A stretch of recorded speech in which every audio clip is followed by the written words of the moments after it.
Tu peux être super beau ou tu peux être super intelligent, mais ça, c'est des choses qui sont naturelles.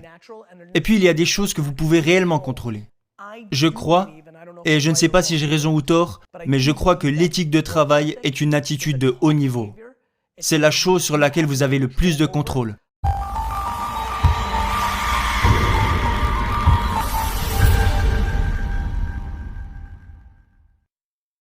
Je crois que bien trop de personnes sont juste des activistes du clavier.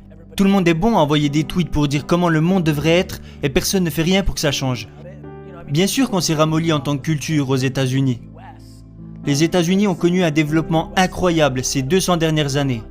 C'est normal que ça arrive. En tant que culture, et je ne peux pas parler pour les personnes qui vivent au bord des rivières en Amazonie, je ne veux pas parler pour les gens qui vivent en Biélorussie, mais les Américains ont une culture du confort. Et c'est une bonne chose, ça veut dire qu'on a connu énormément de prospérité. Mais ne soyons pas naïfs. Je veux dire, les gens se plaignent littéralement quand le serveur leur met la mauvaise quantité d'extra crème sur leur café Starbucks à 6$. Mon manque d'intérêt à me plaindre est tellement élevé. Et quand je regarde de quoi se plaignent vraiment les gens, ça me brise le cœur parce qu'il manque de perspective. Et je crois vraiment que mon bonheur et mon optimisme découlent de ma façon de voir les choses.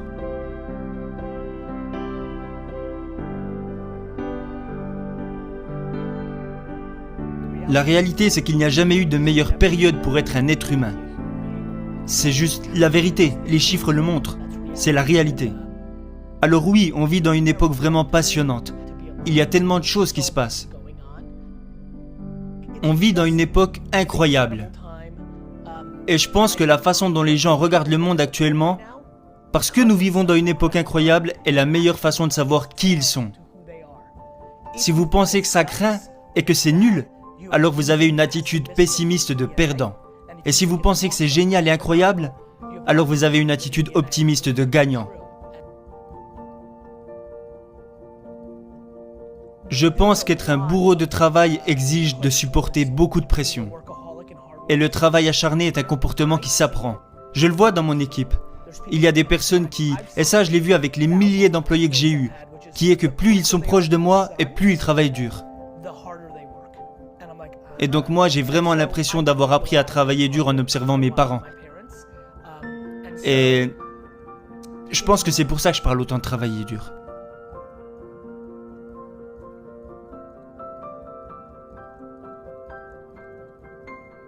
Je regarde les gens donner des conseils entièrement basés sur l'ADN et le talent naturel et je me dis ok, je comprends parce que je pourrais lancer un ballon de football tous les jours, 9 heures par jour.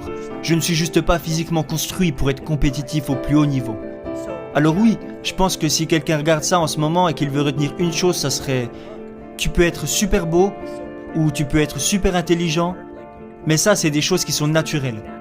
Et puis il y a des choses que vous pouvez réellement contrôler. Je crois, et je ne sais pas si j'ai raison ou tort, mais je crois que l'éthique de travail est une attitude de haut niveau. C'est la chose sur laquelle vous avez le plus de contrôle. Ouais, et tu sais ce qui m'a fait prendre conscience de ça ? Vouloir être en meilleure santé. J'avais 38 ans et c'est pas venu naturellement. Ça ne m'est pas venu naturellement du tout même. Je détestais faire du sport, et c'est encore le cas. J'aime pas du tout aller à la salle. Je ne voulais pas en faire, mais j'avais conscience que c'était important. Alors à 38 ans, je me suis engagé. J'ai compris comment je devais fonctionner et j'ai pris l'engagement nécessaire. Et j'y suis arrivé. Et j'arrêterai jamais d'en faire car je me suis rendu compte que j'avais un besoin de rendre des comptes à quelqu'un. Au début, c'était avec Mike et maintenant c'est Jordan, mais peu importe qui m'entraîne en fait. Je le fais et c'est bizarre, mais c'est plus pour ne pas le laisser tomber que pour le changement en lui-même. Et en fait, je pense qu'il y a des prises de conscience qui peuvent inciter les gens à travailler encore plus dur. Celui que j'emploie le plus, c'est « tu vas mourir ». En fait, pour moi, les gens se décomposent entre ceux qui se plaignent et les autres. Donc si vous ne vous plaignez pas, j'ai aucun conseil à vous donner. C'est super, vous l'avez fait. Tu sais, j'ai des amis qui gagnent 42 000 $ par an et qui travaillent de 9h à 16h. Plus ou moins. Avec une pause entre midi et 2. Et qui regardent YouTube pendant 45 minutes et qui perdent 1 heure de temps pour une réunion inutile. En gros, ils travaillent 6 heures par semaine, tu vois. Mais ils sont épanouis. Et ils m'envoient des messages, ce sont des amis du lycée. Ils me disent à quel point ils sont heureux d'être l'entraîneur de baseball de leurs enfants. Et ça, c'est génial. C'est évident. Et tu sais ce qui est bizarre? C'est que j'en deviens presque envieux. Parce que ça a l'air cool. En théorie, parce que l'herbe est toujours plus verte ailleurs. Beaucoup moins de pression et genre, passer tout ce temps avec mes enfants, ouah, ça serait cool. Il y a toutes ces choses. Mais j'ai aussi des amis qui ont des centaines de millions de dollars en banque, gagnés grâce à l'introduction en bourse de Facebook, et qui se plaignent. Ils ont encore faim. Ils veulent encore plus, et ils se plaignent auprès de moi car ils savent que je travaille beaucoup.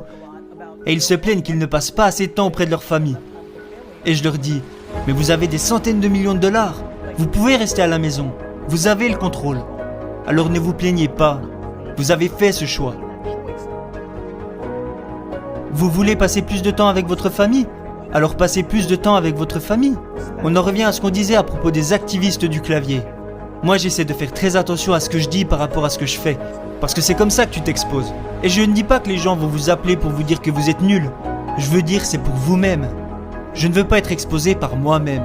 C'est comme se regarder dans le miroir et se demander « Est-ce que j'ai fait ça bien ?»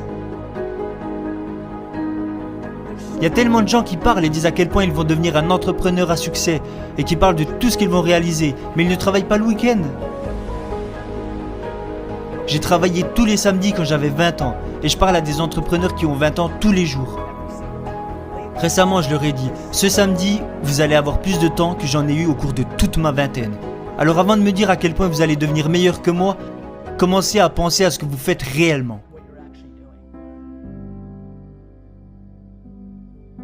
J'ai l'intention d'inculquer la gentillesse à mes enfants.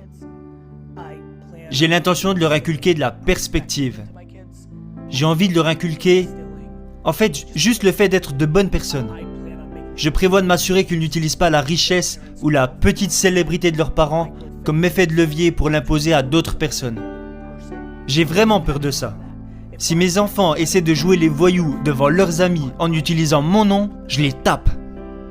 Ça, c'est une attitude de loser. Faut pas faire ça. Je ne suis pas obsédé par la tactique. Je suis obsédé par la religion. J'ai beaucoup d'amis riches qui pensent qu'il est intelligent de voyager en première classe et de laisser leurs enfants en classe éco. C'est une tactique. Ils envoient leurs enfants une semaine en Afrique pour construire des écoles. C'est une tactique. C'est comme mes amis qui sont écolos. Le deuxième secteur au monde qui nuit le plus à l'environnement est l'industrie de la mode. Lorsque vous faites le calcul de ce qui pollue le plus, c'est l'industrie de la mode qui arrive en deuxième position. Derrière, là-dessus je ne suis plus très sûr, mais je crois qu'il s'agit du gaz ou du pétrole. Mais le secteur numéro 2, et ça j'en suis sûr, c'est l'industrie de la mode. Alors tous mes amis qui font genre de se préoccuper de l'environnement, sont-ils prêts à abandonner leur putain de sac Louis Vuitton? Pas sûr. Alors je pense que les gens disent beaucoup de conneries. Vous ne pouvez pas choisir, pour moi c'est binaire. Et je ne veux pas paraître hypocrite non plus, donc pour moi le plus important est que vous devez être gentil. Être méchant n'est tout simplement pas négociable dans ma famille, tu vois. Vous devez être quelqu'un de bien. Si mes enfants veulent regarder ce qu'a accompli leur père, et qu'ils veulent s'inspirer de moi comme je me suis inspiré de mon père, et c'était un truc énorme pour un immigré de dire « Waouh, papa a fait ça ?» Si tu me dis « Je vais grimper ça et je vais aller encore plus haut », c'est génial.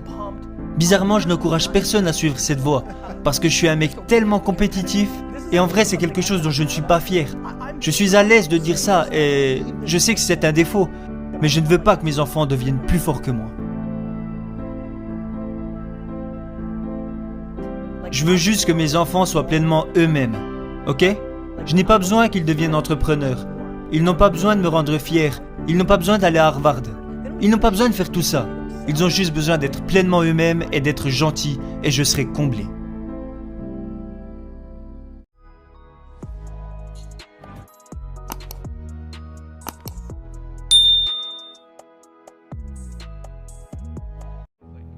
Peu importe où je vais, j'essaye toujours d'apporter ma vision et de partager mes rêves.